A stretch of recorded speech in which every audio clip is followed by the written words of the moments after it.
Talvez você tenha feito constantemente estas perguntas. Onde posso encontrar refúgio num mundo cheio de conflitos?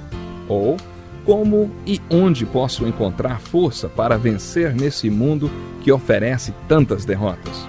Acompanhe agora com o pastor Edson Bruno mais um programa Encontro com a Palavra.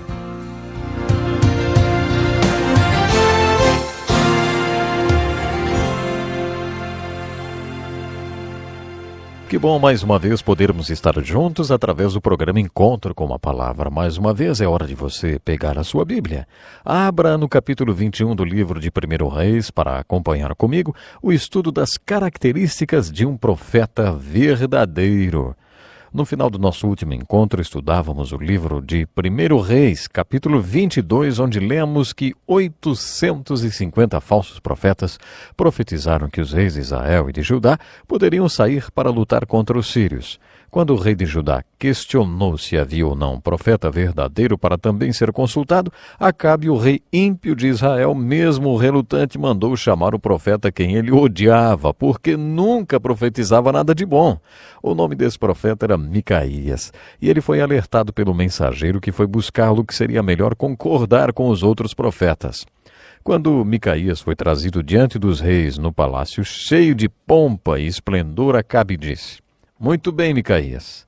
E agora? Devemos lutar contra os sírios?" Micaías respondeu: "Claro, vá em frente, vocês terão uma grande vitória." Acabe ficou chocado e perguntou: "Você está falando a palavra de Deus verdadeira, Micaías?" Micaías respondeu: "Se você quer saber de verdade, eu vi todo Israel espalhado pelos montes como ovelha, sem pastor, e vi seu rei morto." Acabe disse: "Está vendo? Não falei. Ele nunca fala nada de bom, só coisa ruim." Então Acabe e Josafá decidiram levar os exércitos de Israel e Judá para atacar os sírios, conforme os falsos profetas tinham aconselhado, e não ouviram o profeta de Deus. Zedequias, aquele profeta dramático que tinha colocado chifres de ferro na cabeça, aproximou-se de Micaías e bateu-lhe no rosto. "Como você acha que o Espírito do Senhor poderia sair de mim para falar através de você?" Micaías deu-lhe uma bela resposta: "Você vai saber quando estiver se escondendo de quarto em quarto." Então Micaías fez uma grande pregação dizendo: "Ouçam a palavra do Senhor. Vi o Senhor assentado em seu trono com todo o exército dos céus à sua direita e à sua esquerda. E o Senhor disse: quem enganará Acabe, rei de Israel, para que ataque Ramote Gileade e morra lá?" E um sugeria uma coisa e outro sugeria outra, até que finalmente um espírito colocou-se diante do Senhor e disse: "Eu o enganarei." Disse o Senhor: "Você conseguirá enganá-lo. Vá e engane-o."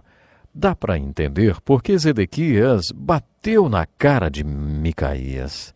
O que Micaías falou àqueles profetas foi realmente da parte de Deus. Acabe então emitiu esse decreto: "Lutem contra os assírios. Prendam Micaías e que ele fique a pão e água, até que voltemos." Micaías gritou: "Você não vai voltar. Se você voltar, o Senhor não falou por meu intermédio." Acabe e Josafá lideraram seus exércitos no ataque contra os sírios. Supomos que Micaías tenha morrido a pão e água naquela masmorra, porque essa é a última vez que seu nome é mencionado. No auge da batalha contra os assírios, a profecia de Micaías foi cumprida ao pé da letra. Os exércitos de Acabe e de Josafá foram espalhados pelos montes como ovelhas sem pastor. Um soldado sírio atirou uma flecha ao acaso. Havia um ponto vulnerável na armadura de Acabe e essa flecha acabou atingindo-o. Acabe virou-se para seu escudeiro e disse: "Tire-me do combate, fui ferido." Isso também foi um cumprimento da profecia de Micaías. O rei foi morto e os exércitos foram espalhados. Observe o preço que Micaías pagou por falar em nome de Deus. Sem os milagres sobrenaturais de Deus, esses profetas não poderiam ter confrontado nenhum dos reis. Elias é o maior profeta do primeiro livro de Reis. No capítulo 18, ele vive um dos momentos em que sua luz mais brilhou. Ele estava tão cansado dos profetas iníquos de Acabe que desafiou todos eles a um duelo. Elias convocou todo o povo de Deus e todos os falsos profetas de Acabe, assim como Jezabel, para comparecerem no topo do Monte Carmelo, onde pregou um grande sermão. Elias desafiou os profetas de Baal diante de todo o povo de Deus. Ele disse: tragam 2 novilhos, escolham eles um, cortem-no em pedaços e o ponham sobre a lenha, mas não acendam fogo. Eu prepararei outro novilho e o colocarei sobre a lenha, e também não acenderei fogo nela. Então vocês invocarão o nome de seu Deus, e eu invocarei o nome do Senhor. O Deus que responder por meio de fogo, esse é Deus. Com todo o povo reunido no Monte Carmelo, os profetas de Baal, os profetas iníquos de Acabe começaram logo de manhã. Construíram seu altar e colocaram sacrifício sobre ele. A seguir começaram a orar. Eles oraram com muito fervor. Depois começaram a se cortar e a se baterem como era costume deles. Elias ficou só olhando até que deu meio-dia. Aí Elias começou a caçoar dos profetas de Acabe. Elias os ridicularizou. Ei, gritem mais alto, já que ele é um Deus. Quem sabe ele está meditando, ou ocupado, ou talvez está viajando. Talvez ele esteja dormindo e precise ser despertado. Isso está registrado em 1 Reis, capítulo 18, verso 27. Eles oraram mais e mais, em transe, até a tarde. Finalmente desistiram. Então Elias cavou uma valeta ao redor do altar. Derramou jarros de água sobre o sacrifício até que a valeta ao redor do altar se enchesse de água. A seguir fez uma linda oração. Ó Senhor, Deus de Abraão, de Isaque e de Israel, que hoje fique conhecido que Tu és Deus em Israel, e que sou o Teu servo, e que fiz todas essas coisas por ordem Tua. Responde-me, para que este povo saiba que Tu, ó Senhor, és Deus, e que fazes o coração deles voltar para Ti. Então o fogo desceu do céu e queimou por completo todo o holocausto e evaporou toda a água da valeta. O povo de Deus caiu com o rosto em terra e gritou: o Senhor é Deus, o Senhor é Deus. Houve um grande reavivamento. O povo de Deus matou todos os 850 falsos profetas. Naquele dia, no Monte Carmelo, a luz de Elias brilhou intensamente. Primeiro, Elias dirigiu aquela mensagem para o povo de Deus, não para os falsos profetas de Acabe e Jezabel. Naquele dia, Elias começou sua milagrosa mensagem com essas palavras: até quando vocês vão oscilar de um lado para o outro? Nós já estudamos esse conceito. Um homem de mente dividida é instável em tudo que faz. Esquizofrenia espiritual era o problema que Elias enfrentou naqueles dias. Todo pastor enfrenta esse mesmo problema hoje. Não são necessariamente os que não creem que são esquizofrênicos espirituais. Quando os cristãos não vivem conforme o que acreditam, então estão com a mente dividida. O povo de Deus tinha conflitos. Elias chamou isso de oscilar de um lado para o outro. Elias perguntou, inclusive, até quando vocês vão oscilar de um lado para o outro? Até quando ficarão em cima do muro? O Elias que conhecemos em 1 Reis capítulo 18 é bem diferente do Elias de 1 Reis 19. Acabe era casado com uma mulher chamada Jezabel. Os dois foram pessoas ímpias. Os falsos profetas eram os profetas de Jezabel.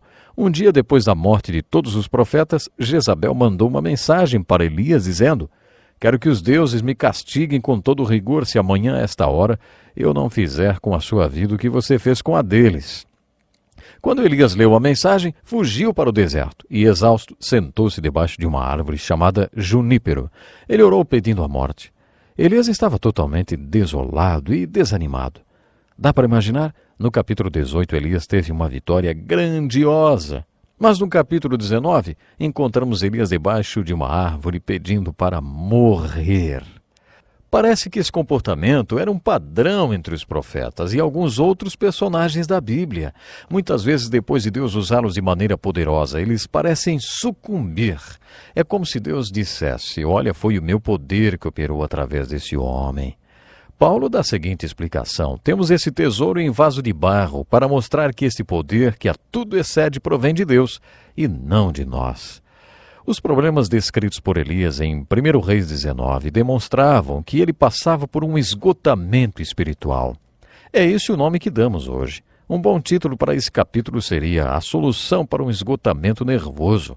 Lembre-se das palavras de Davi no Salmo 23. Restaura-me o vigor, guia-me nas veredas da justiça por amor do seu nome.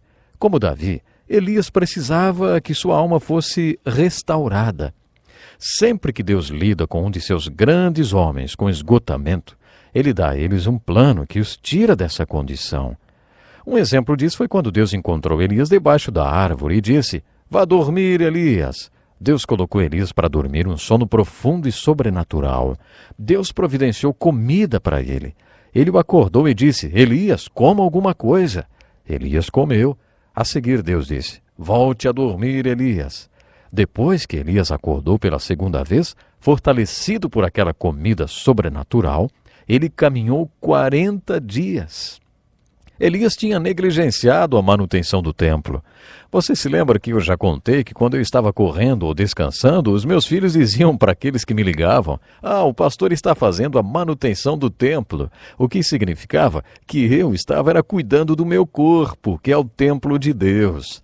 Creio que Deus estava dizendo para Elias: você negligenciou o corpo que eu dei a você. Observe em 1 Reis 18 todo o esforço físico pelo qual Elias passou.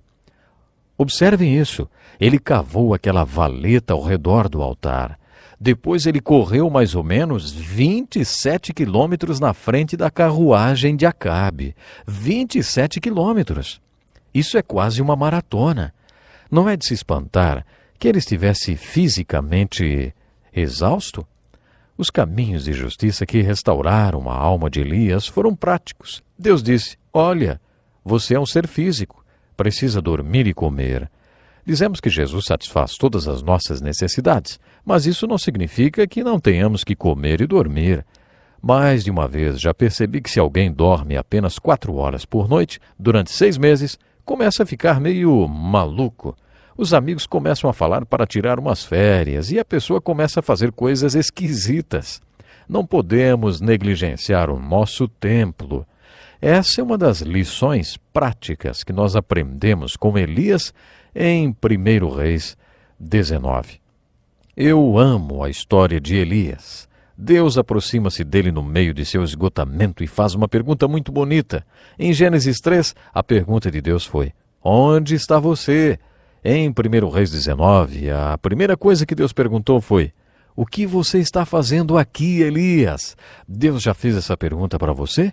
Eu não sei como você está espiritualmente.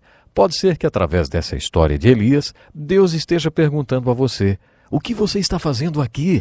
Em outras palavras, você está realmente onde deveria estar? Que pena, o nosso tempo já acabou. No nosso próximo encontro com a palavra, vamos estar estudando um pouco mais dos livros histórico-literários. Não perca, então. Até lá.